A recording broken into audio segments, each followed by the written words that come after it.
বিসমিল্লাহির রাহমানির রাহিম। সূরা আল মুমতাহানা। আয়াত 13। হে মুমিনগণ, আল্লাহ যে সম্প্রদায়ের প্রতি রুষ্ট তোমরা তাদের সাথে বন্ধুত্ব করো না, তারা তো আখিরাত সম্পর্কে হতাশ হয়ে পড়েছে যেমন হতাশ হয়েছে কাফিরেরা সমাধিস্থদের বিষয়। আয়াতের তাফসীর।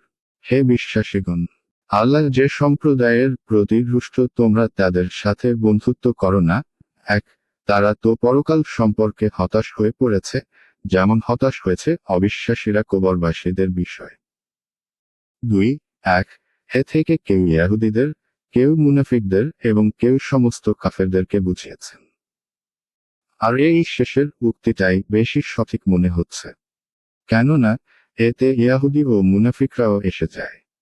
এছাড়া সমস্ত কাফেররা আল্লাহর ক্রোধের শিকার হওয়ারই যোগ্য।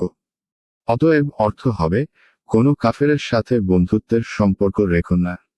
যেমন কোরআনের আরো কয়েকটি স্থানে এই বিষয়টি আলোচিত হয়েছে। 2, পরকাল সম্পর্কে হতাশ হওয়ার অর্থ কিয়ামত সংঘটিত হওয়ার কথা অস্বীকার করা। কবরবাসী থেকে নিরাশ হওয়ার অর্থ এটাই যে আখেরাতে পুনরায় তাদেরকে উঠানো হবে না।